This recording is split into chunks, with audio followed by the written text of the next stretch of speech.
Nakailang oras din ang ginugol ni Stella sa loob ng opisina ng abuelo.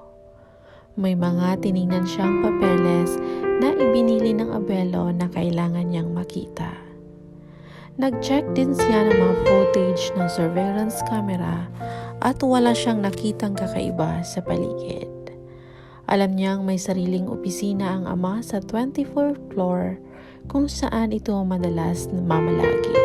Alam niya ring naroon din ang mga kamag-anakan nila. Pagtingin niya sa relo ay maaga pa pero tiyak na naroon na ang lahat. Mabilis na tumayo si Leonard nang bumukas ang pintuan ng opisina at lumabas ang dalaga. Gusto ko pang maglibot sa bawat department pero ayaw kong malaman nilang kasama kita. Hindi po kita pwedeng hiwalayan, ma'am. Napabuntong hininga si Stella. Talagang mahigpit siyang pinababantayan ng kanyang abuelo. Dumistansya ka na lang po. Ayaw kong paghihinalaan nila na dahil kasama kita. At huwag kang mag-alala at nariyan naman si Alex. Dumiretso muna sila sa first floor at sinundo si Alex. Hindi rin ito makapasok dahil hindi kilala roon kaya kailangan si Leonard. Pagbalik sa 24th floor ay ang public elevator lang ang kanilang sinakyan. Nagsuot siya ng salamin sa mata at tahimik na lumululan sa elevator kasama ang dalawang lalaki. Gusto lamang ni Stella na magmatsyag sa paligid at hindi dapat maagaw ang pansin ng mga naroon. Ma'am, sila po ang mga bagong investors at stockholders. Pabulong ni Leonard bago lumayo sa dalaga. Sinundan ni Stella ng tingin kung saan nakatanaw kanina si Leonard.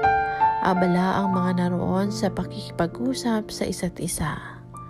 Pamilyar sa kanya ang mukha ng mga kaanak at may katungkulan sa kampanya. Bakit siya narito? Naitanong niya sa sarili nang mapansin ang isang babae at kausap ang isang lalaking nakatalikod sa kanya. Pinakatitigan ni Stella si Diana. Noong una ay hindi niya alam na kamag-anak pala niya ito. Naging kaklase niya ito noong high school. Siguradong hindi pa siya nito nakakalimutan dahil ganun din naman siya. Mortal enemy ang turing nito sa kanya noon kahit wala naman siyang ginagawa rito. Napatitig si Stella sa lalaking kausap ni Diana.